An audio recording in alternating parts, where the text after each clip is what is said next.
saluons le monde entier et toute personne qui aura la grâce d'être connectée avec nous dans ce culte mythe de dimanche. Que Dieu soit loué. Nous avons reçu beaucoup de réactions après l'enseignement d'hier soir, de dimanche dernier plutôt. Les uns ont glorifié le Seigneur sur l'exactitude de la parole de Dieu.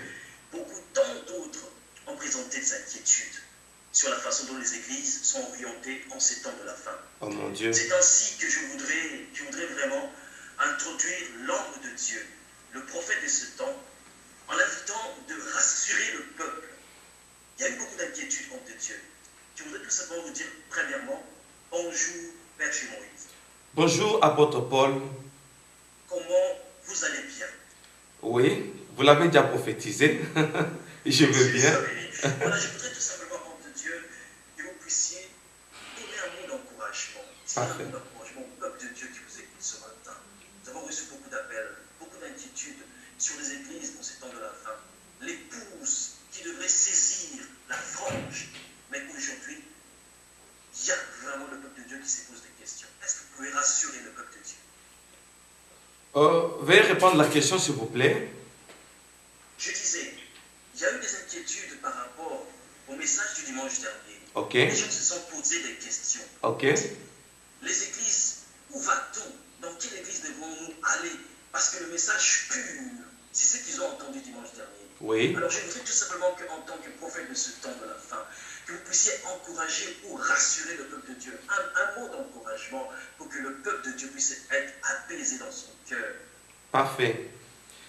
Église du Seigneur, monde entier, vous qui nous suivez en ce moment dans tous nos réseaux sociaux, nous vous encourageons pour dire, le jeune Samuel, quand il a reçu l'appel de la part du Seigneur, la Bible déclare que la parole de l'Éternel était rare en ces temps-là. Pour dire que, même dans Ésaïe 42, on dit, voici le serviteur que je soutiendrai. Et on dit, il n'éteindra pas la mèche qui brûle encore. Ce qui veut dire que même dans l'Apocalypse, la Bible dit que quoi qu'il y avait quelques personnes qui se souillaient, mais il y avait un bon nombre qui avaient gardé l'intégrité. Monde entier, pour dire que Dieu ne permettra pas que l'évangile puisse mourir. Il défend sa parole parce que lui-même s'appelle la parole de Dieu. Nous sommes là, nous vous encourageons. Restez branchés sur Messianique Vidéo, de sorte que nous puissions être à votre service et que nous puissions tous ensemble étudier la parole prophétique, car c'est ça notre objectif. Nous sommes là pour vous, toujours à votre service. Merci, apôtre Paul.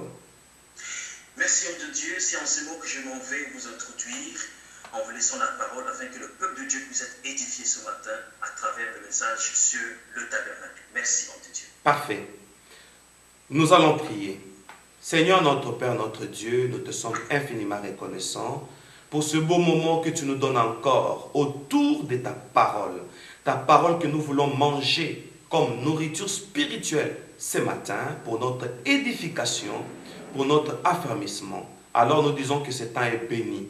Nous bénissons le monde entier qui nous suit et nous voulons que ta parole soit accessible à notre compréhension. Alors nous proclamons une oration et audition spirituelle pour que nous puissions sonder les Écritures et les comprendre. Nous proclamons un esprit de la révélation venant de toi, toi Seigneur Jésus-Christ, et nous disons Amen. Amen. Je commence par saluer tous les bien-aimés qui sont en direct dans les 4 coins de la terre, qui sont en direct, et je voudrais donner la parole rapidement, juste vous donner votre nom, votre pays et une salutation pour le monde entier qui nous suit. Et il s'agit de Messianic International Church. Nous sommes une église de réveil, nous attendons le retour de Jésus. Nous sommes là pour remettre le fondement de la parole de Dieu à leur place, parce que la Bible ne nous permet pas de déplacer les bornes qui ont été placées. Nous sommes là en direct avec mes bien-aimés de l'église MIC qui sont sur Skype. Et je libère la parole en vrac pour donner votre nom, votre pays, pour faire voir au monde que nous sommes tous connectés Et ceux qui peuvent aussi se connecter comme le bien-aimé qui sont en ligne avec le berger Moïse.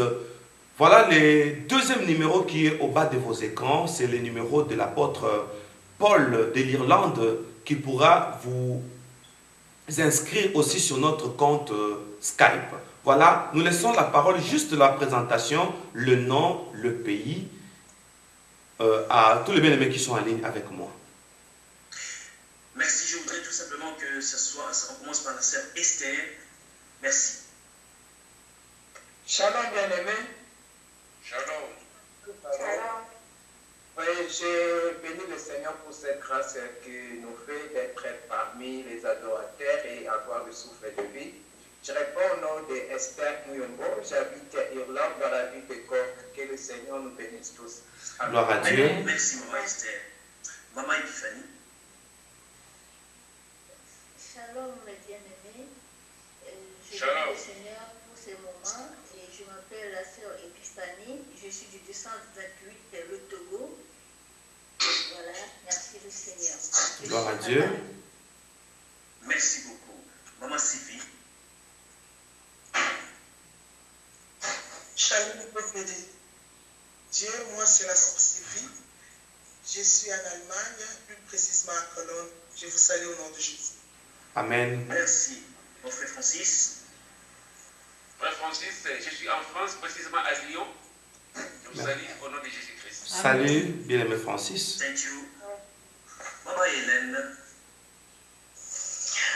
Shalom, bien-aimé. Moi, c'est Maman Hélène Dumonika. Je suis en France, précisément, de France, Bondy. Je vous salue au nom de Jésus-Christ. Amen. Dieu soit loué. Mon frère élu de Jésus.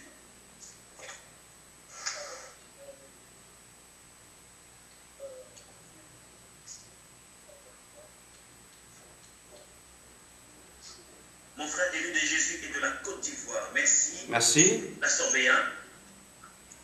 Shalom, mes bien-aimés. Je m'appelle Bia, je suis dans l'Algérie.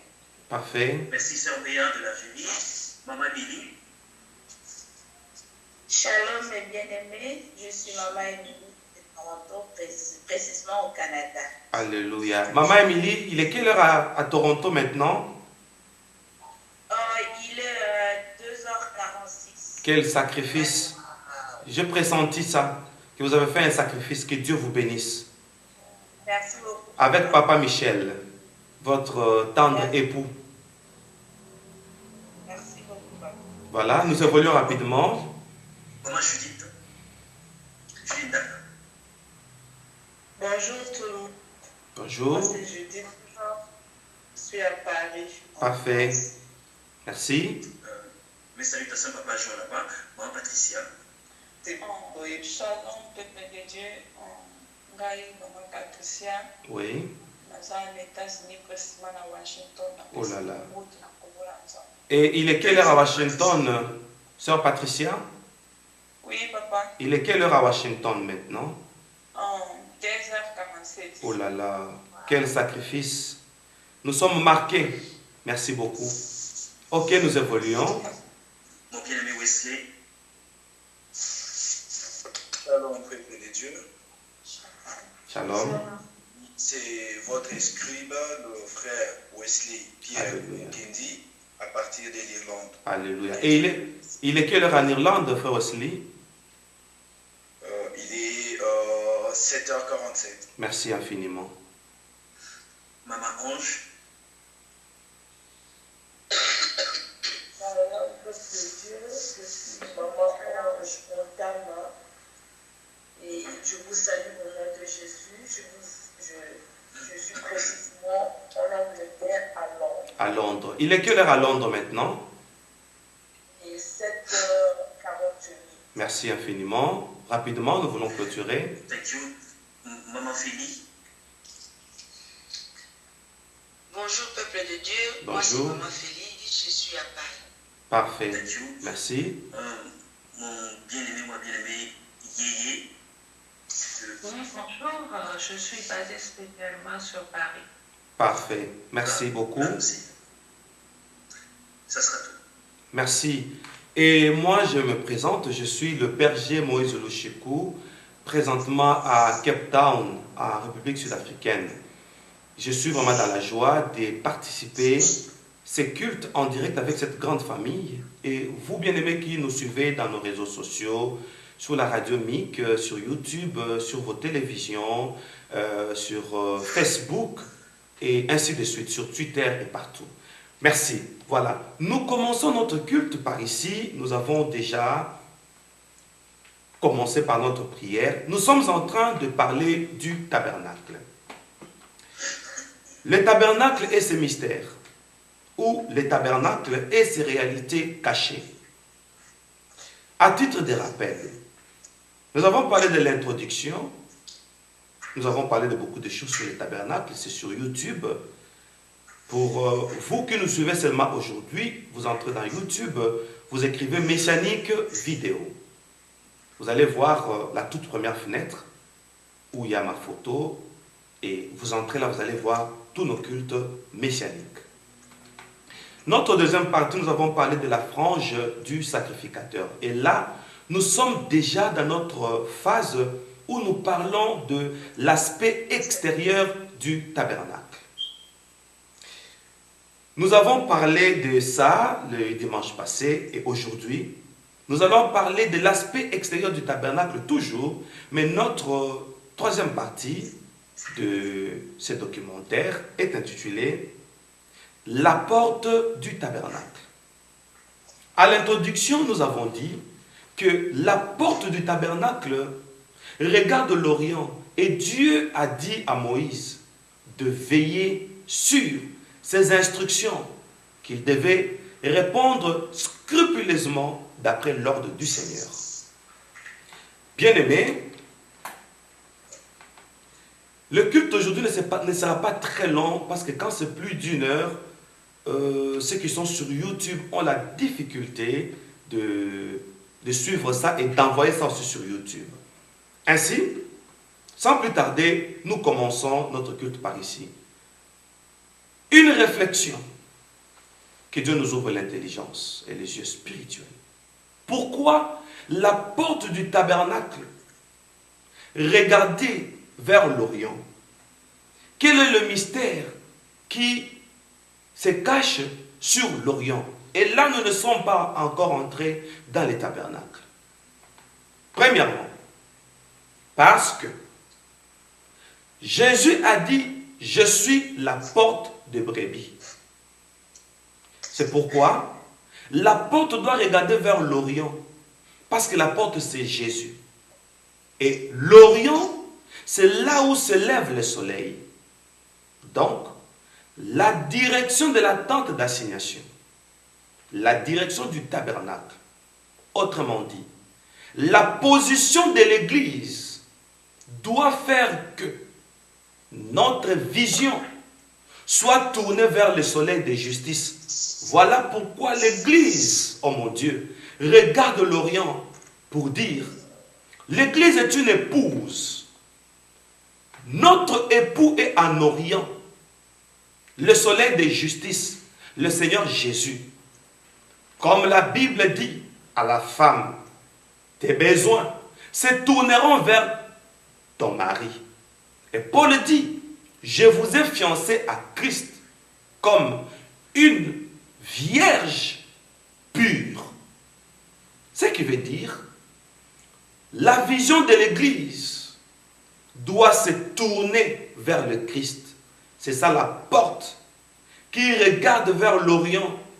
Et la prophétie sur l'Église, sur le tabernacle et ses mystères, veut que tous nous puissions tourner nos regards vers l'Orient, parce que là-bas, il y a le mystère. Mais ce n'est pas fini. L'Église doit regarder vers le soleil de justice. C'est ça notre vision. Non vers le matériel, non vers la prospérité, non vers le miracle, mais vers Jésus. Voilà pourquoi Dieu ordonne à Moïse de tourner l'entrée de la tente d'assignation vers l'Orient. Ainsi, pourquoi l'Église ou la tente d'assignation regarde vers l'Orient. Parce que il y a quelqu'un sur cette terre, au temps jadis, au temps antique, il y a quelqu'un du nom d'Adam. Adam, quand il a mangé le fruit interdit, il a été chassé du jardin. Et je parlerai du jardin. Quand on a chassé Adam du jardin, la Bible déclare, 2 chérubins sont venus, sont apparus avec les épées flamboyantes et ils ont barricadé le chemin qui mène vers la vie. Et ce chemin était vers l'Orient. Nous allons lire ce passage. L'apôtre Paul va apprêter sa Bible.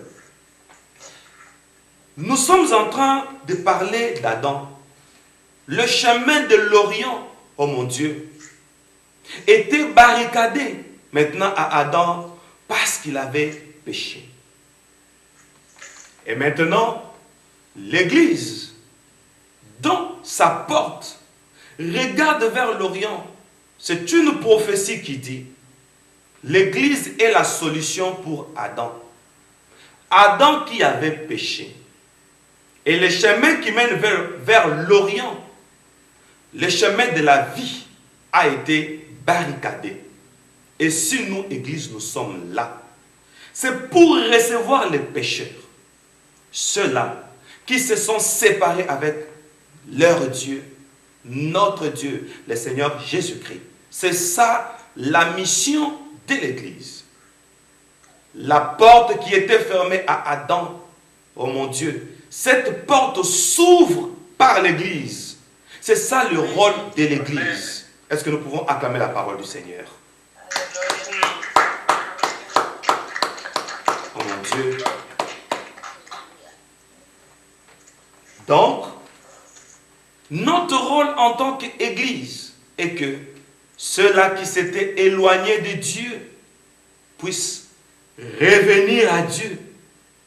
Quand on a barricadé ces chemins qui mènent vers la vie du côté de l'Orient, et c'est là que la vision de l'Église a commencé dans la pensée de Dieu, qui est une Église. Cette Église qui aura une porte vers l'Orient pour attendre maintenant Adam qui a été chassé du jardin. Nous sommes en train de parler de l'Orient. Nous lisons la Bible dans Genèse chapitre 2 avec l'apôtre Paul en Irlande, le verset 8. Et je demande l'attention du monde entier. Genèse 2, 8. Lisons la Bible. Nous lisons la parole de Dieu. Puis l'Éternel planta un jardin d'Éden, en Éden, du côté de l'Orient. Alléluia. Et il y mit l'homme qu'il avait formé. Alléluia. Oh mon Dieu, ça c'est la parole de notre Père. L'Éternel Dieu a planté un jardin du côté de l'Orient et il y plaça l'homme qu'il avait formé. Vers l'Orient, Adam est là. Mais la Bible dit, quand Adam a péché, il fut chassé du jardin. C'est-à-dire, Adam a quitté l'Orient. Vers le soir, Dieu circulait dans les jardins. Nous sommes en train de comprendre la prophétie du retour de Jésus vers le soir. Paul dit, la nuit est avancée. Dans Apocalypse, Jésus dit, voici, je me tiens à la porte et je frappe. Si quelqu'un entend ma voix et ouvre la porte, j'entrerai chez lui et je souperai avec lui. Le souper, c'est pas le soir. Et Paul dit, la nuit est avancée. Pour dire, nous sommes déjà au temps du soir. Et Dieu ramène ce qui est passé. Parce que ce qui a été, c'est ce qui sera, nous dit l'Ecclésiaste. Ainsi, vers le soir, Dieu s'est promené dans les jardins. Attention, vers le soir, soyons dans les jardins, le jardin qui est en Orient. Et la porte de l'église, de la tente d'assignation, se dirige vers l'Orient pour dire, au temps de la fin, Dieu descendra dans l'église. C'est ça les jardins. Parce que c'est vers l'Orient pour dire, Adam, où es-tu? Et nous posons la question à l'église du monde entier, le corps du Christ, l'église universelle. Dieu te pose la question, est-ce que tu es à l'Orient? Église, où es-tu? C'est la parole prophétique pour le temps de la fin. Au temps du soir, vers l'Orient, Dieu cherchera l'homme. Et l'Orient, c'est là où se lève le soleil. Et Dieu pose une question prophétique à l'église actuelle. Église, es-tu à l'Orient? À l'Orient, c'est là où il y a le soleil. Pour dire, Église, es-tu toujours en Jésus? Est-ce que Jésus t'éclaire? Parce que la Bible dit, ta parole est une lampe à mes pieds et une lumière sur mon sentier. C'est ça la lumière. Si la porte de la tente d'assignation regarde vers l'Orient, c'est pour recevoir la lumière. C'est pour recevoir la parole. Et Jésus, vers le soir, viendra chercher Adam. Si Adam est dans la parole. C'est ça l'Orient. C'est ça le jardin d'Éden. Dieu pose la question. Église, tu es où? Pour tous ceux-là qui ont quitté la vision de la lumière, qui est le soleil de la justice, et l'Église est devenue comme un centre d'intérêt. Regardons une prophétie biblique dans Genèse, chapitre 11, le verset 1er jusqu'au 8e. Et là, Genèse 11, Genèse chapitre 11, verset 1er jusqu'au 8e. Nous allons voir quelle est la conséquence, comme Adam, qui quitte l'Orient à cause du péché. Est-ce que l'Église regarde vers l'Orient?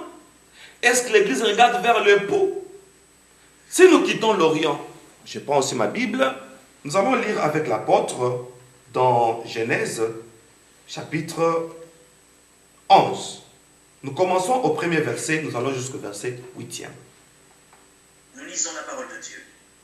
Toute Amen. la terre avec une seule langue et les mêmes mots. Comme ils étaient partis de l'Orient, ils trouvèrent une plaine au pays de Shinéar. Et ils habitèrent. Attendez, nous gardons la page.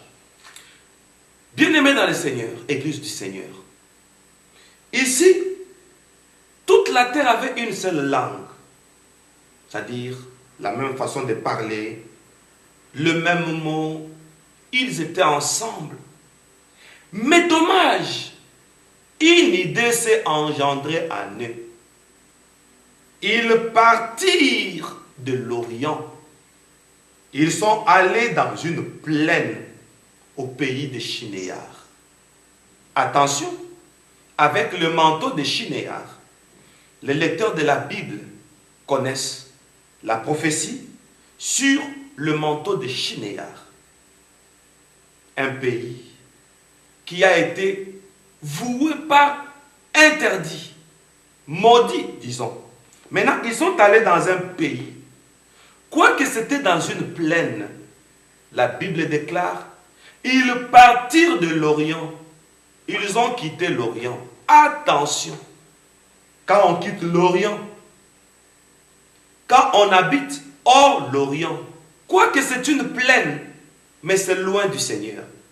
C'est loin du soleil pour dire, il n'y a pas de paix sans le prince de la paix. Ces gens, quoiqu'ils étaient dans une plaine, ils ont commencé le projet, mais ils ont quitté l'Orient. Ils sont partis de l'Orient, oh mon Dieu. Apôtre Paul, nous sommes au verset 3. Verset 3. Ils se dirent l'un à l'autre, allons, faisons des briques et cuissons-les au feu. Et la brique leur servit de pierre, et le bitume leur servit de ciment. Ils dirent encore, verset 4, allons, bâtissons-nous une ville et une tour dont le sommet touche au ciel, et faisons-nous un nom, afin que nous ne soyons pas dispersés sur la face de toute la terre. Verset 5. L'Éternel descendit pour voir la ville et la tour qui bâtissaient les fils des hommes. Verset 6. L'Éternel dit, voici, ils forment un seul peuple et ont tous une même langue. Et c'est là ce qu'ils ont entrepris. Maintenant, rien ne les empêcherait de faire tout ce qu'ils auraient projeté. Verset 7. Allons, descendons, et là, confondons leur langage plutôt, afin qu'ils n'entendent plus la langue les uns les autres. Et l'Éternel dispersa loin de là sur la face de la terre, et ils cessèrent de bâtir la ville. Alléluia. Nous acclamons la parole du Seigneur. Alléluia. Ça, c'est la construction de la tour de Babel. Tout ce qui est bâti loin de l'Orient n'a pas d'avenir. Toute église qui ne tourne pas les regards vers l'Orient, qui est le soleil de justice, cette église est dans la confusion. C'est pourquoi Dieu a dit, allons, empêchons-les à bâtir. Il voulait faire une tour pour toucher le ciel, image de l'élévation. On ne peut jamais être élevé au-delà du Seigneur Jésus qui a été souverainement élevé. Yes. Alors, bien-aimés dans le Seigneur, Dieu les a dispersés et le langage a changé. Chacun parlait sa propre langue. Aujourd'hui, nous allons répondre à une question que nous nous sommes posées depuis des années. Pourquoi chaque église a son message? Nombre d'églises, nombre de tendances, nombre de visions. Ça montre que les églises n'ont pas tourné les regards vers l'Orient. Ils sont allés dans une plaine et Dieu les a dispersés. Pourquoi? Pour avoir quitté le soleil de justice qui est Jésus. Voilà pourquoi aujourd'hui, plusieurs églises ont plusieurs prédications, ont plusieurs doctrines, voulais-je dire, nombre d'églises, nombre de doctrines. C'est un message d'alerte qui montre que l'église actuelle ne regarde plus le Seigneur avec un regard de foi. L'église actuelle n'a plus le Seigneur Jésus comme base, comme dénominateur commun. C'est ça l'interprétation de plusieurs langages, plusieurs messages. C'est très dangereux.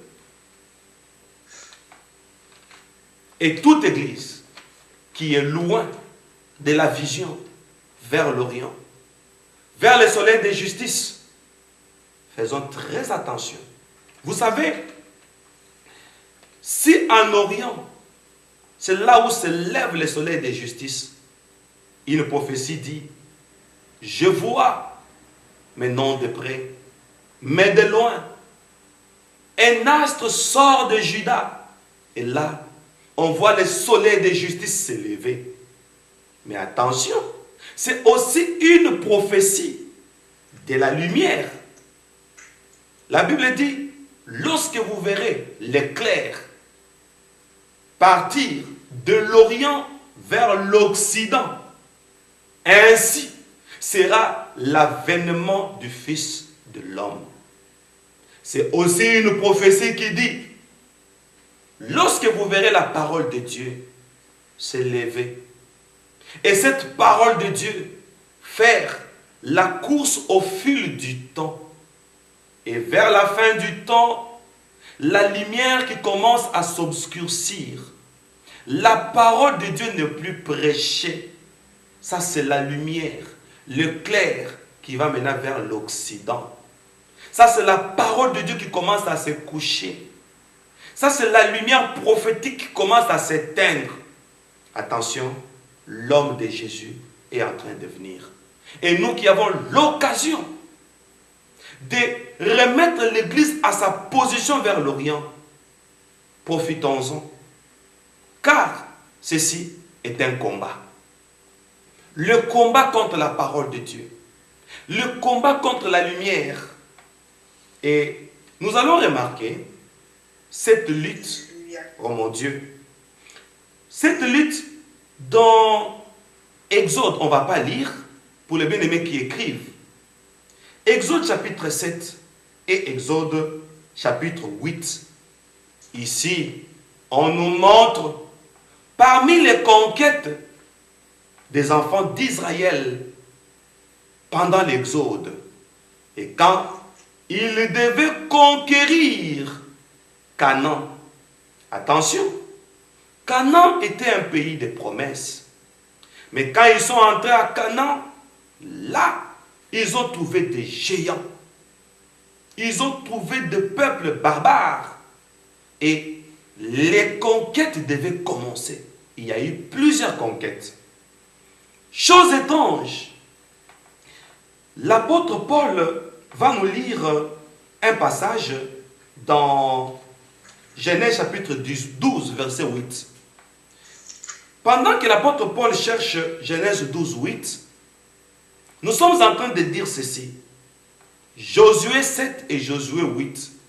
Je demande aux bien-aimés, vous qui êtes en ligne avec le berger, et tous les bien-aimés, vous qui nous suivez, qui peut se rappeler d'une ville où Israël s'est battu comme pas auparavant? Qui peut avoir une idée? Une petite ville qui n'ont pas pu vaincre facilement. Les scribes est là, les lecteurs de la Bible sont là. Qui peut avoir? Pardon? Très bien. Très bien. Dans les conquêtes sur Canaan, la ville la plus difficile où il y a eu un combat sanglant, c'était la ville de Haï. A-I avec détriment. Nous allons comprendre pourquoi il y a eu une forte résistance dans Haï, que dans d'autres contrées, une prophétie va se déclencher là. Apôtre Paul. Nous lisons la parole de Dieu. Il se transporta de là vers la montagne, à l'orient de Béthel, et il dressa ses tentes, ayant Béthel à l'occident et Haï à l'orient. Oh Lord. Il bâtit encore là un autel à l'Éternel, et il invoqua le nom de l'Éternel. Parole du Seigneur. Parole du Seigneur. Alléluia. Oh mon Dieu.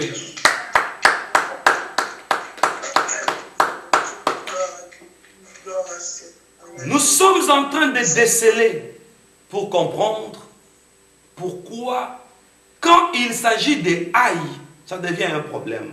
Parce que Haï est en Orient. La ville de l'Orient, c'est ça la vision de l'Église. Tourner nos regards vers l'Orient. Le combat ne sera pas habituel. Je suis en train de prophétiser pour l'Église le combat d'arracher l'Orient pour l'Église, afin que les mages qui y sont quittent l'Orient et viennent. Alléluia, sois béni, papa. Là où il y a la tente d'assignation. Parce qu'en Orient, il y a les mages. L'Orient est combattu. Nous sommes en train de prophétiser sur l'Orient. Je m'adresse au monde entier qui nous suit. Là où il y a l'Orient, c'est là où il y a beaucoup de combats. Pourquoi? Jésus-Christ est né. Et voici, les mages sont venus de l'Orient. Ils ont dit, où est le roi des Juifs qui vient de naître? Car nous avons vu son étoile Qui peut m'ajouter depuis? L'Orient. Très bien. Et nous sommes venus pour l'adorer. Ça, c'est l'accomplissement de la prophétie de Daniel. Daniel dit à ceux qui enseigneront la justice. Et là, nous sommes dans le livre de Daniel, chapitre 12. À ceux qui enseigneront la justice. Ils brilleront comme les étoiles. Apôtre Paul, nous sommes dans Daniel, chapitre 12, verset 6. On doit lire ce passage, c'est très important. Parce qu'une prophétie est dedans.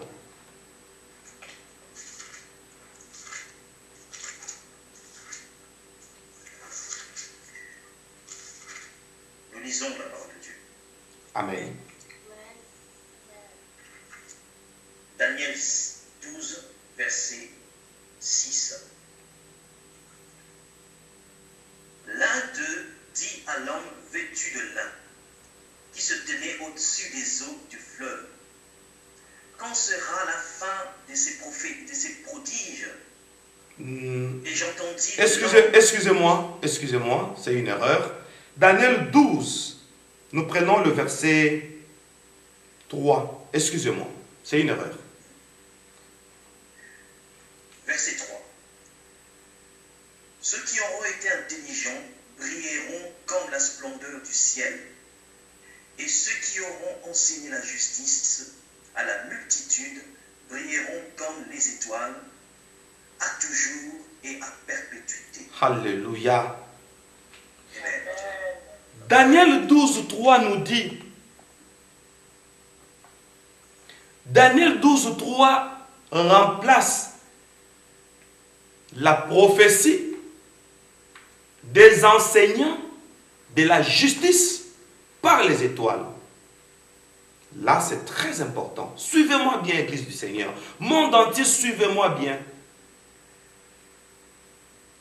Pourquoi la porte de l'Église, la porte de la tente d'assignation, doit regarder l'Orient? Les mages dirent, nous avons vu son étoile depuis l'Orient. Et cette étoile a commencé à conduire les mages jusque là où il y avait l'enfant Jésus. Ce qui veut dire, la porte de la tente d'assignation regarde vers l'Orient, parce que de l'Orient s'élèvera une étoile. L'Orient nous envoie des prédicateurs de la justice pour s'accorder avec Daniel. Voilà pourquoi le diable fait tout que le chemin qui mène vers l'Orient soit fermé. Voilà pourquoi le combat pour conquérir aille et sanglant. Parce qu'en Orient, à la naissance de Jésus, je demande aux bien-aimés qui sont en ligne de faire attention avec le micro, il y a pas trop de parasites, s'il vous plaît. À la naissance de Jésus, l'étoile va s'élever en Orient. Ça va conduire les mages. Et pourquoi une étoile apparaît-elle à la naissance de Jésus? Parce que la Bible déclare, tous les prophètes et la loi ont prophétisé jusqu'à Jean. Jean met un terme à la prophétie et à la loi. Et Jean nous présente Jésus. Comme Jésus est né, maintenant, le prophète et la loi, ce sont Dieu qui vont servir la providence divine. La prophétie nous montre les étoiles. Au temps de Jésus, il va se servir des étoiles pour gagner les mages. Attention, ces étoiles sortiront de l'Orient. Attention, Maintenant, quand les mages sont venus vers Jésus, qui les a appelés? Une étoile. Ok? Nous ouvrons notre porte de l'église vers l'Orient pour que les mages viennent. Et ces mages seront conduits par l'étoile. Et l'étoile symbolise le ministère de la justice. Voilà les gens que nous désirons venir entrer dans notre église. S'ils sont venus, ce n'est pas à cause des miracles. Parce que là, Jésus est bébé. Il ne fait aucun miracle. Mais s'ils sont venus, c'est à cause de l'étoile. Est-ce que l'église peut entrer dans cette prophétie pour dire les gens qui peuvent venir dans nos églises, c'est à cause de la justice que nous avons brandi. Avant de continuer, il y a trop de parasites. Je ne sais pas si c'est le micro de qui.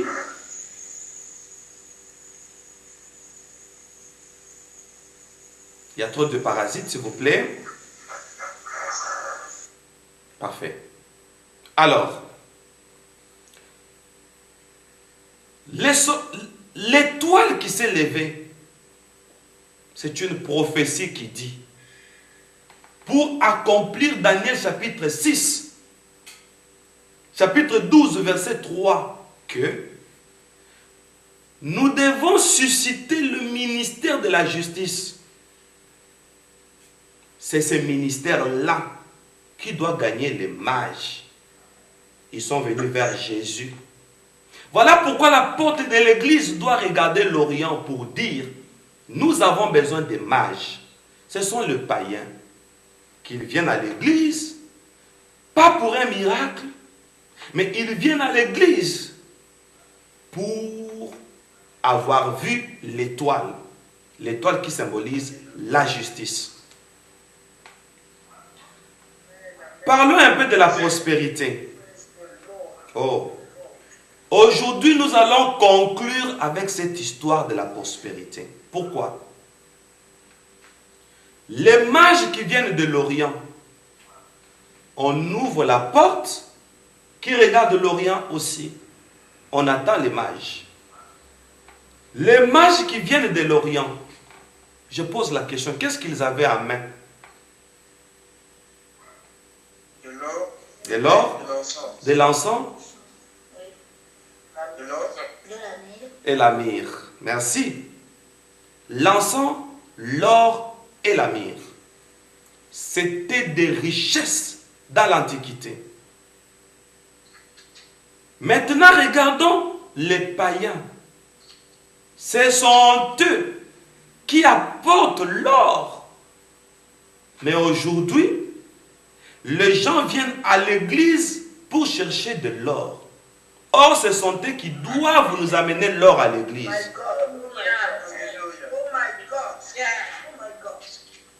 Mais aujourd'hui, nous pensons venir à l'église pour que l'église nous bénisse. Mais nous venons pour bénir l'église. Donc, le ministère de la prospérité n'a pas de place ici. Parce que les mages de l'Orient étaient déjà des riches. Ils se promenaient avec de l'or. À l'occasion de rien, ils donnent ça à Jésus pour dire que c'était des riches. Alors, qu'est-ce qu'ils sont venus chercher chez Jésus? Voilà les personnes que nous cherchons à l'église. Donc, s'il lui vient à l'église, mon Dieu, il a déjà son or. Si tu ne fais pas attention avec ta prédication, tu ne vas pas l'intéresser.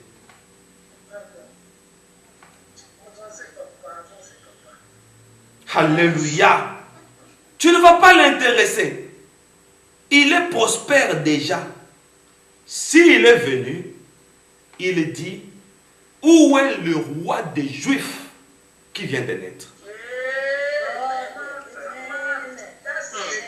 Car nous avons vu son étoile. Il cherche Jésus. Voilà les comportements des orientaux. Il cherchent Jésus, pas pour l'or parce qu'ils en ont. Ils cherchent Jésus pour l'étoile. Ils ont besoin de l'étoile de Jésus. Ils ont besoin d'un royaume. Où est le roi des Juifs qui vient de naître? Voilà pourquoi la porte de la tente d'assignation doit regarder l'Orient. Parce que l'Orient nous envoie des vrais fidèles qui n'ont pas besoin de la prospérité. Ils sont déjà prospères. Je suis en train de dire à quelqu'un, tel que tu es là, tu es fils et fille du roi des rois. Tu as déjà été béni. Parce que ton Créateur a tout fait pour un but. Dieu a tout fait pour un but. Dieu ne t'a pas créé pour souffrir.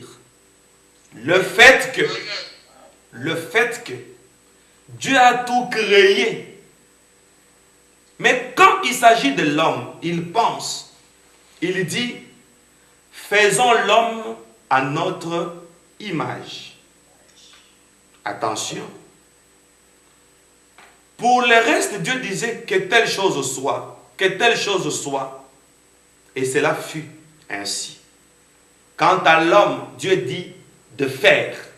Il veut façonner. Dieu se sert de la terre. Attention.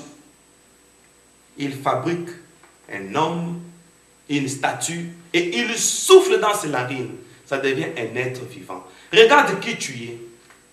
Le produit de la terre. Avant même de souffler dans l'homme, déjà cette terre-là, c'était une matière première. Avant même le souffle, c'était déjà une richesse. Amen. La terre dans laquelle il y avait déjà les diamants, l'or, le cuivre, le coltan, le manganèse, toutes les richesses possibles, l'homme créé, c'était déjà un homme complet, riche. Donc, la statue là était d'une dérivée, d'une matière riche. Oh mon Dieu, attention.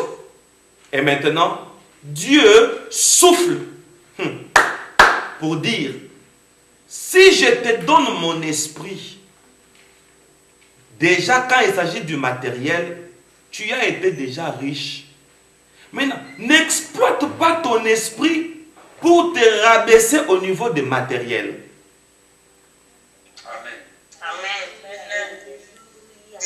Exploite maintenant ton esprit pour le royaume des cieux, pour une richesse céleste et spirituelle, parce que tu es déjà riche de par ta création. À partir du jour où tu fus créé, tu es déjà prospère. Alors, pour dire, n'égalisons pas la prospérité et la spiritualité. Voilà pourquoi Dieu a fait ça deux. Un homme déjà riche, et maintenant il prend l'esprit, il souffle dans l'homme. Deux choses différentes. La matière et le spirituel. Voilà pourquoi les mages qui viennent depuis l'Orient, ce sont déjà des riches. Une richesse matérielle, et ils ont besoin d'une richesse spirituelle. Alléluia. Voilà des personnes qui doivent venir à l'église. Et aujourd'hui, l'église a changé. Quand on vient à l'église, on nous montre que nous sommes pauvres, nous sommes dépourvus, nous avons des liens de famille, nous devons entrer en profondeur, chercher la prospérité. Et Jésus vient et dit, cherchez premièrement le royaume des cieux. Et le reste vous sera donné par-dessus. Je voudrais conclure pour dire la qualité de fidèles que nous devons recevoir à l'église. La porte qui s'ouvre vers l'Orient recevons des fidèles, pas des fidèles quémandeurs. Dieu, donne-moi, Dieu, j'ai besoin du mariage, j'ai besoin de l'or. Non, recevons des mages. Ils viennent à l'église pas pour des besoins temporaires. Ils viennent à l'église pour chercher le roi des Juifs qui vient de naître. Nous allons lire notre dernier passage. Là, nous ne sommes pas encore entrés dans les tabernacles. Nous sommes encore à l'extérieur du tabernacle. L'aspect extérieur. La porte seulement nous montre la qualité des personnes qui doivent entrer là-bas dans les tabernacles. Les mages, à part les mages, Adam, dont le chemin lui a été fermé. Et maintenant, Adam est errant, on lui ouvre la porte. Adam, reviens, viens à l'église. Dès que Adam, le pécheur, celui qui a mangé le fruit interdit, viendra entrer à la porte, ça, c'est notre 4e ou 5e chapitre. Juste en entrant, il va maintenant trouver une cuve d'airain pour dire, voilà la solution pour tes péchés. Qu'est-ce que je dis? L'autel des sacrifices. Voilà la solution. Au lieu d'offrir un animal, tu vas t'offrir toi-même. Là, ton péché va finir. Ça, c'est notre 5e chapitre. Alors, bien aimé, notre dernier verset, c'est dans Josué. Nous parlons encore de l'Orient.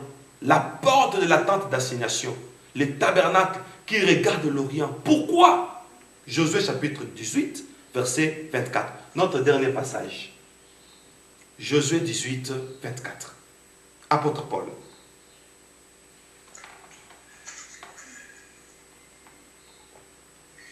Alors, nous lisons Josué 18, 24.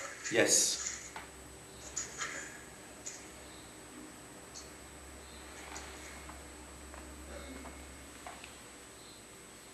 Précisément parce que ce sont des noms de personnes dans Josué 18, 24. Oui, on y va. C'est bien ça. C'est bien ça. Okay. Il y a une prophétie là dans les noms là que vous voyez. Une prophétie se cache. Ok. Donc, verset 24. Képhar, Amonaï, Ophni et Géba. 12 villes et leurs villages. Gabaon, Rama.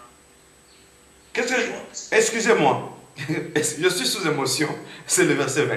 Excusez-moi. Parfait. Verset 20. Du côté oriental. Excusez-moi, monde entier, c'est une erreur. C'est Josué 18, verset 20. On y va. Verset 20, parole du Seigneur. Du côté oriental, le Jourdain formait la limite. Attendez, apôtre Paul. Comme c'est la conclusion, nous allons point par point. Nous sommes vers l'Orient. La direction de l'Orient. Attention. Là où se lève le soleil de justice, on nous dit les limites pour un peuple. Nous allons citer ce peuple après. Quand Jacob a prophétisé sur les territoires de ses 12 fils. Ok? Et cela s'est exécuté avec Josué. L'un de ses fils, l'une des tribus de Jacob, devait aller du côté oriental. Et il y avait le Jourdain qui plaçait des limites. Apôtre Paul. Tel fut l'héritage des fils de Benjamin, selon leur famille, avec ses limites de tous les côtés. Alléluia. Dans le partage, oh mon Dieu, du côté du Jourdain, parce que les limites du Jourdain, c'est vers l'Orient. Et là, notre Dieu étant jaloux, il dit, du côté de l'Orient, là, je ne place que Benjamin. Benjamin veut dire Ben Yamin. Ben veut dire fils. Yamin veut dire droite. Le fils de ma droite. Ceux qui font la droite de Dieu sont vers l'Orient. Et les limites de l'Orient, c'est le Jourdain. Et le Seigneur se dit, comme la droite de Dieu, c'est vers le Jourdain. Et maintenant, il faut, comme dans les tabernacles, le parvis, les lieux saints et les lieux 3 fois saints. Entre les lieux saints et les lieux 3 fois saints, il y avait un voile qui séparait les lieux saints et les lieux 3 fois saints. Et maintenant, pour qu'il y ait accès, le voile doit se déchirer.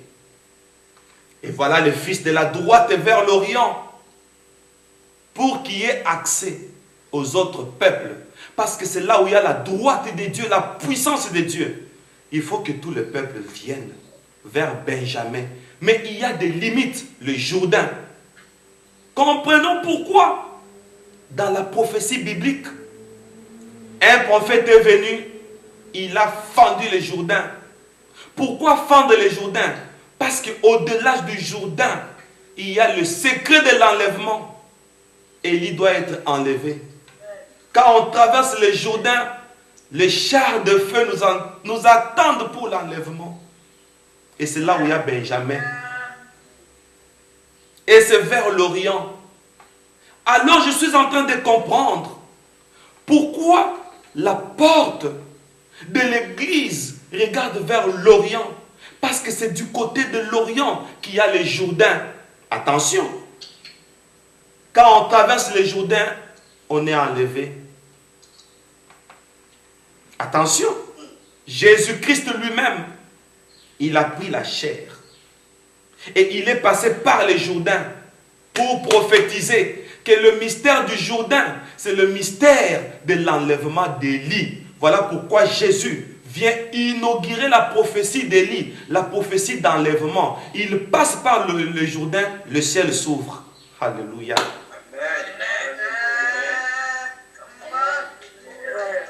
Le ciel s'ouvre. Une voix sort du ciel pour dire, quand on passe par les Jourdains, effectivement, le ciel est disponible. Les portes des cieux sont ouvertes. Et j'ouvre une parenthèse que j'ai déjà donnée. Élisée a fait une erreur.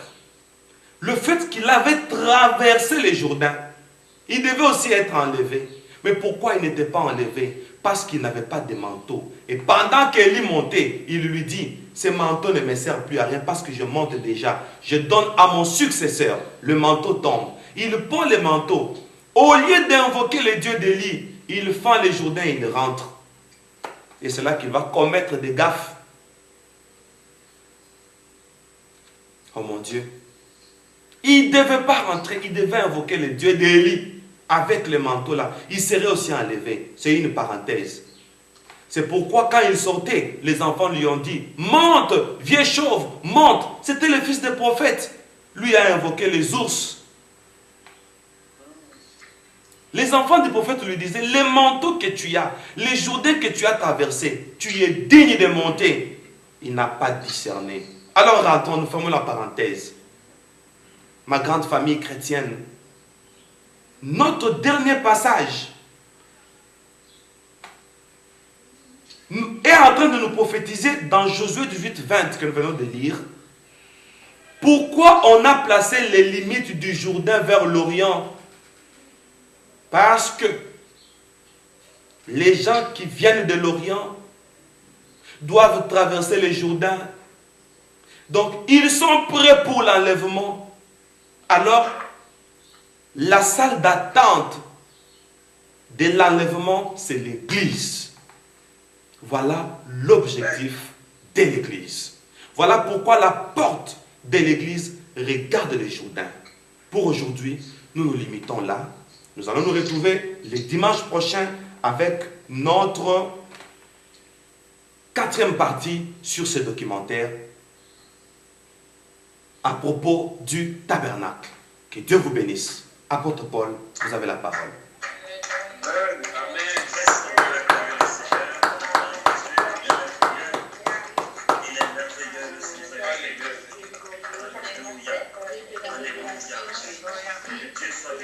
Oh Lord, merci Seigneur Jésus. Nous te rendons grâce, Père de gloire. Nous bénissons ton nom, Seigneur, pour ta parole. Tu nous parles de cette porte qui était dirigée vers l'Orient. Merci Dieu Tout-Puissant parce que tu nous aimes. Merci Seigneur parce que tu nous révèles des choses cachées. Béni sois-tu Seigneur Dieu de gloire pour cet amour infini que tu as manifesté vis-à-vis de nous parce que tu nous révèles ta parole et tu nous révèles la vision de l'Église. Merci Seigneur. Merci Seigneur. Sois loué Père de Dieu. Alléluia.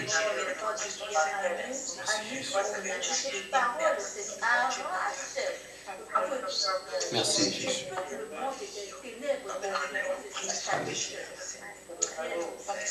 Merci Dieu Tout-Puissant. Ta parole nous montre la voie. Ta parole nous montre le chemin.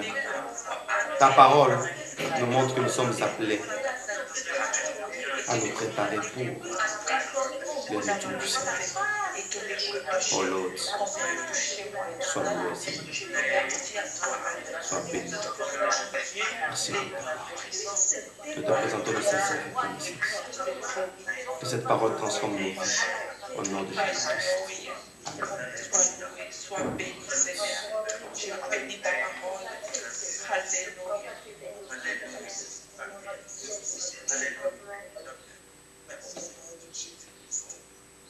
Merci homme de Dieu pour cette révélation. Merci pour cette parole profonde. Mais je vois une église qui se pose des questions. Je vois un peuple qui se dit, qu'est-ce que je dois faire maintenant? Merci. Parce que c'est vrai, je suis dans une église qui n'est pas orientée correctement telle que la parole de Dieu voudrait qu'elle puisse s'orienter. Qu'est-ce que je dois faire? Est-ce qu'un leader doit entreprendre une démarche quelconque? Que peut faire un peuple, une nation, quelqu'un qui est dans une église qui n'est pas orientée? Voilà un petit peu les questions qui peuvent surgir quand le peuple de Dieu écoutera ce message, homme de Dieu. Pourriez-vous rassurer le peuple de Dieu? Merci. Merci, apôtre Paul. Peuple de Dieu, monde entier. Maintenant, c'est un problème du salut. Maintenant, c'est la ville de Haï qu'il faut conquérir. Nous devons lutter maintenant pour notre salut parce que le royaume des cieux appartient aux violents. Ce sont les violents qui s'en emparent. C'est comme Haï qui est vers l'Orient. Quand il s'agit de l'Orient, sois jaloux de ton âme. Sois jaloux de l'éternité qui est devant toi. Dans toute église où tu te rends compte qu'on a ouvert la porte, pas pour des personnes qui viennent pour chercher la vie éternelle et le salut. En tout cas, il faut prendre des dispositions. Il faut nous appeler. Nos deux numéros sont là. Le mien est celui de l'apôtre Paul. Moi, je suis à Cape Town et l'apôtre Paul est en Irlande. Vous pouvez nous appeler. Nous allons vous orienter. Comme au temps de Pierre. Quand Pierre a enseigné, les gens eurent le cœur vivement touchés. Ils ont demandé à Pierre, homme frère, que ferons-nous? Appelez-nous. Nous allons vous orienter. Si vous n'avez pas une bonne église, nous vous invitons à Messianic International Church. Nous sommes une église. Nous allons vous encadrer. Parce que c'est un problème du salut. Et là, il n'y a pas d'autre choix. Merci, apôtre Paul. Merci Père pour cette très bonne réponse. Je voudrais tout simplement dire à mon frère Francis de poser sa question d'une manière succincte. Merci. Bien aimé, merci donc Shalom et Shalom Berger. Shalom frère Francis. Oui, donc tout simplement donc, pour savoir ceux qui sont construits la tour de Babel, ce sont les descendants d'Adam et Ève. Alors, ils se sont mariés, cousins, cousines, frères, sœurs. D'accord. Merci. Comme ça n'a pas trait à notre sujet, je voudrais présenter d'abord ici la tour de Babel comme un peuple qui a quitté l'Orient. Et pour avoir quitté l'Orient, et voici, ils sont dans la confusion. Et je préfère d'abord souligner ça parce que c'est ça notre point culminant pour dire, loin de Dieu, loin de l'Orient, tout ce qu'on peut bâtir comme tour, tout ce qu'on peut bâtir comme ministère, tout ce qu'on peut bâtir comme église, ça n'aura pas d'avenir et ça aura un langage confondu. C'est tout ce que je voudrais d'abord souligner. C'est notre point culminant. Et cette réponse, je la garde. C'est resté dans nos archives. Notre scribe, le frère Wesley de l'Irlande, vient de noter cette question. Voilà. Apôtre Paul. Merci, merci Berger. Merci, frère Francis. Thank you, Berger. Je voudrais demander à mon bien-aimé Wesley de l'Irlande de poser sa question. Shalom Berger. Shalom, frère Wesley. Oui, ma question se base sur la traversée du Jourdain. La traversée du Jourdain. Vous avez dit, quand le Seigneur a traversé le Jourdain, le ciel s'est ouvert. Alléluia. Et dans ce même passage, quand il a traversé le Jourdain, le ciel s'est ouvert, l'Esprit est descendu. Est-ce qu'avant l'enlèvement, quand il y aura la traversée du Jourdain, le soleil le ciel va s'ouvrir pour l'enlèvement. L'Esprit descendra tout d'abord ou il y aura seulement l'enlèvement? Très bien. Quand nous avons eu Merci, frère Wesley en Irlande. Quand nous avons eu la grâce de voir le Seigneur, il nous a posé une question. C'était à Mik, Kinshasa. Là, j'étais encore à Kinshasa. Il nous a posé une question. Qu'est-ce que vous sentez? C'est comme ça qu'il parle. Et on s'est demandé, sentir quoi? Et pourquoi il y a une telle question? Il dit, la dose que vous avez de la présence de l'Esprit, c'est une dose. Mais il y en aura encore une autre dose, la dernière, qui fera notre plénitude le jour de l'enlèvement. C'est-à-dire, nous sommes remplis de l'Esprit, mais le jour de l'enlèvement, il y aura une dose qui va faire un débordement. Oh mon Dieu! Nous serons débordés. Donc Dieu doit déverser encore une potentialité au-delà de celle que nous avons. Comme David dit, ma coupe déborde. Il y a une dose prévue le jour de l'enlèvement. Ça va nous saisir. Et il a dit, vous allez pressentir que l'enlèvement va avoir lieu, mais vous ne saurez pas parler. La majorité va même commencer à parler en langue. Parce que cette force-là, vous ne saurez pas la supporter. Et entre-temps, vous allez vous transformer directement. Et la majorité, vous serez même poussé à parler en langue, à aller à l'église. Et ça sera l'enlèvement. Donc, il y aura une autre dose, la dernière. Voilà, frère Wesley. C'est ce que Dieu nous avait dit. Là, nous sommes à l'année 2007. Merci, homme de Dieu, pour cette précision. Vraiment une très bonne révélation. J'ai 3 personnes qui voudraient poser des questions. Ce sont les 3 dernières, quasiment. Voilà. Le frère Valérie, ta question. Oui, merci, bonjour. C'est le frère Valérie depuis Londres. Frère Valérie depuis Londres, je vous salue au nom de Jésus. Amen. Et papa, ma question, elle va lire un compte, voilà quoi, quelque chose déjà que le Seigneur m'a révélé il y a cela quelques jours. Parce que comme la parole de Dieu dit, ce sont des choses que l'œil n'a point vues et qui n'est pour monter au cœur de l'homme, mais que le Seigneur nous a révélé en esprit, parce que l'esprit songe lui-même ses profondeurs. Oui, vous avez parlé de la pluie, des reins et la porte. Ça, c'est le chemin, voilà, pour entrer dans le lieu très saint. Et c'est aussi sous forme d'un témoignage. Parce que, c'est comme je le dis, le Seigneur, il me l'a révélé il y a de cela quelques jours. Et ce mystère, voilà, quand j'ai eu la grâce de la vivre à mon esprit. Oui, berger, ceci, je veux dire, parce qu'aujourd'hui, j'en ai parlé avec des personnes qui trouvaient ça comme des mystères. Ils disaient, mais comment est-ce que, voilà, dans une église, tu trouveras une cuve d'airain, tu trouveras une porte, alors que toutes les églises ont une porte qui mène vers le Seigneur, parce qu'ils prêchent la parole de Dieu. Et je disais à ce frère, la parole, voilà quoi, que ces gens prêchent, il faut faire très attention, parce que la parole est prêchée, mais il y a la parole et la parole. Donc ma question est ceci, berger. Oui.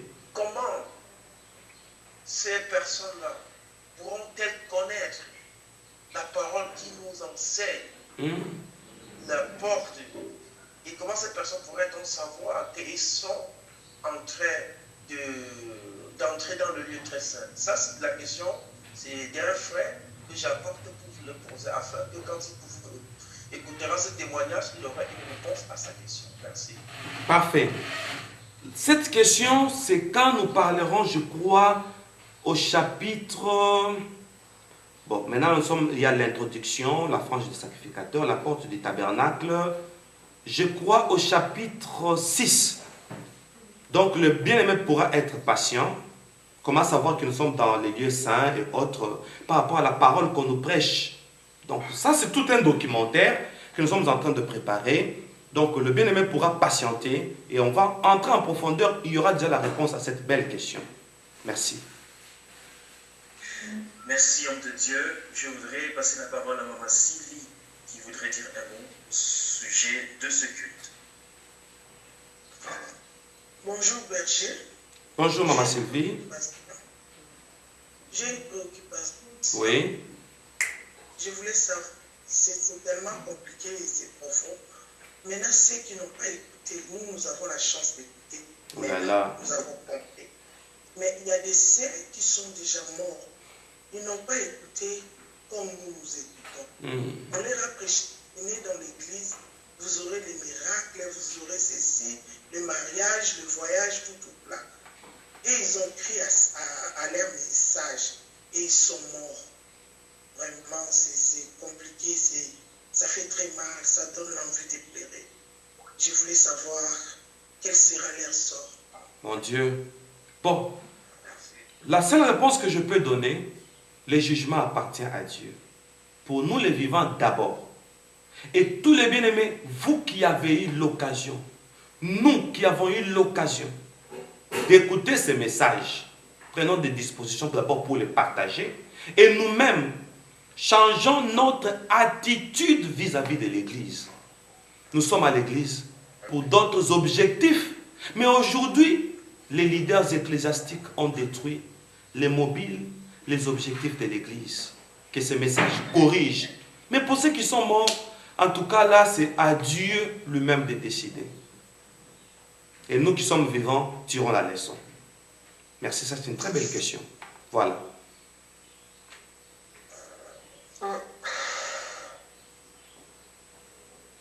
Une question. Voilà, oui, je pense qu'on peut arrêter là pour le temps, pour l'élément qui doit être sur YouTube. Il ne doit pas être trop lourd. Parfait. Donc, il pose tout simplement la question en disant, est-ce qu'un fidèle peut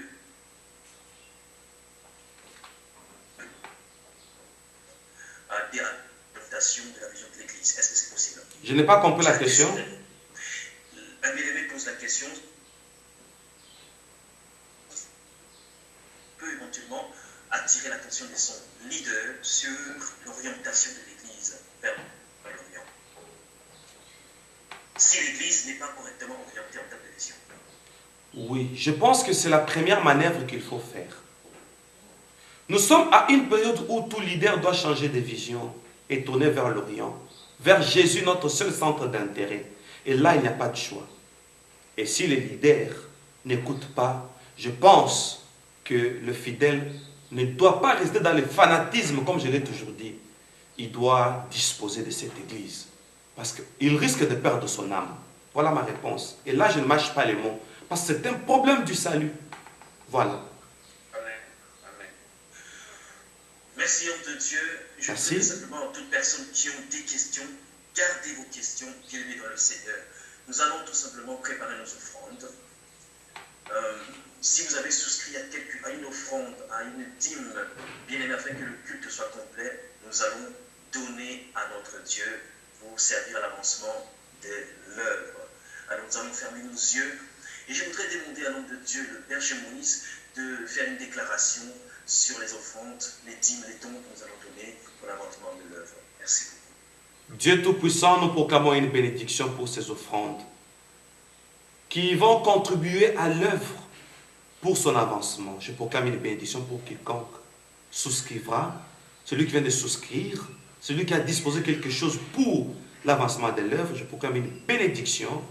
Ces offrandes sont transformées en bonnes semences et l'église MIC est devenue une terre fertile pour recevoir ces offrandes et je proclame l'ouverture des cieux afin que la pluie de bénédiction descende pour arroser cette offrande et que son possesseur soit béni au nom de Jésus-Christ. Amen.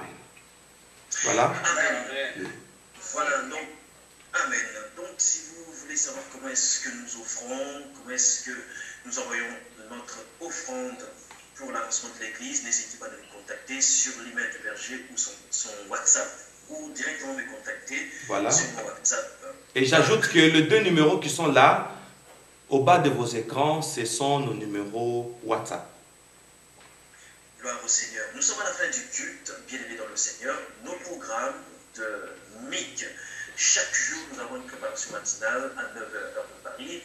Et le soir, nous sommes en prière d'adoration à 22h heure de Paris. Et dimanche comme aujourd'hui, nous sommes en culte dominical à 8h heure de Paris. Soyez libres de nous rejoindre via Skype, WhatsApp et d'autres réseaux sociaux. Que le Seigneur nous bénisse. Je voudrais tout simplement que le peuple de Dieu, là où il est, puisse acclamer le Seigneur pour ce merveilleux culte que nous avons passé. Alléluia. Que soit loué. Merci Seigneur, Père de Dieu. Alléluia. Je demanderai au Père de déclarer une bénédiction pour clôturer ce culte dominical. Merci. Seigneur Jésus-Christ, nous clôturons ce culte avec toi, avec une pensée pour dire que ton Église est bénie par ces enseignements. Ceux qui ont participé sont bénis. Et nous prions pour cette semaine qui commence, que ce soit pour nous une semaine évangélique, afin que ces messages réveillent l'Église. Nous bénissons l'Église messianique, la technique et toute l'organisation au nom de Jésus-Christ. Amen. Amen. Voilà, merci beaucoup. Acclamez le Seigneur, soyez bénis. Dieu soit loué, merci. Soyez bénis.